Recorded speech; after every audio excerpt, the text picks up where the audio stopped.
नमस्कार बंधुरा आज के बानाबो चिकेनेर नास्ता रेसिपि।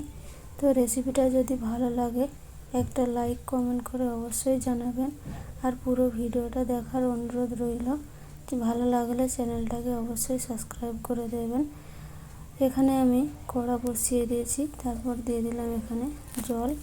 गैसेर फ्लेम एखाने हाई रेखे जलटा फुटिए निएछि। तारपर दिए दिচ্ছি एखाने आमी 4टा टुकरो निएछि चिकेनेर और निएछि मीडियम साइजेर एकटा आलू। तो आपनारा चिकेनटा एकटू बाड़िয়েও নিতে পারেন। तो एबारे दिए देব स्वाद मतो लवण और दिচ্ছি एखाने हलुदेर गुঁড়ো। हलुद और लवणटाके भालो करे मिशिए निয়ে গ্যাসের फ्लेम मिडियाम रेखे आलू और चिकेनटा भालो करे सिद्ध करे नेब। तो आलू और चिकेनटा भालो करे सिद्ध हये गेছে। एबारे एटाके नामिয়ে आमी ঠান্ডা करे नेब যাতে মাখাতে সুবিধা হয়।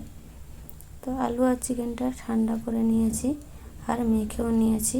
চিকেনটা এখানে একটু আমি এভাবে ছাড়িয়ে নিয়েছি যাতে মাখাতে সুবিধা হয়। আপনাদের হাতে সময় না থাকলে এখানে আপনারা মিক্সিতেও একটু ঘুরিয়ে নিতে পারেন। তো এবারে কিছু মশলা দিয়ে দিচ্ছি। এখানে দিয়েছি পেঁয়াজ কুচি, কাঁচা লঙ্কা কুচি, হলুদ গুঁড়ো, লঙ্কা গুঁড়ো আর দিয়েছি ম্যাগি মশলা গুঁড়ো और दिए दीची स्वाद मतो एखाने लवण। झालटा आपनारा आपनादेर पछंद मतो दिए देबेन। एबारे दिচ্ছি एखाने धने गुঁড়ো और दिए देबो एखाने ब्रेड ग्राम। तो ब्रेड ग्राम ना थाकले एखाने गोटा जे ब्रेड हय नर्माल जे ब्रेडटा पाওয়া যায় সেই ब्रेडटाও एखाने दिए दिते पारेन। और दिচ্ছি एखाने आमचूर पाउडार। एबारे सब किछुके मिशिए निয়ে भालो करे मेखे निते होबे। तो हाथ दिए एटाके भालो करे मेखे निয়ে यदि मने हय एकटू पातला होच्छे तखन किन्तु आरो एकटू ब्रेड दिए माखिए निते होबे। एटा एकटू शक्त शक्त करे माखिए निते होबे, नरम करले किन्तु चलबे ना। एटा एकटू शक्त शक्त भावे माखिए निते होबे। एगुलोके आमी एबारे चपेर आकारे हाथेर साहाज्ये एभाবে बानिয়ে নিয়েছি। तो आपनारा चाइले जे कोनो शेपे एगुलो बानिয়ে निते पारेन। तो एखाने कड़ाई तेल बसिए गरम करे निয়েছি और নিয়েছি এখানে একটা ডিম ফাটিয়ে লবণ দিয়ে ডিমটা ভালো করে এখানে ফেটিয়ে নিয়েছি।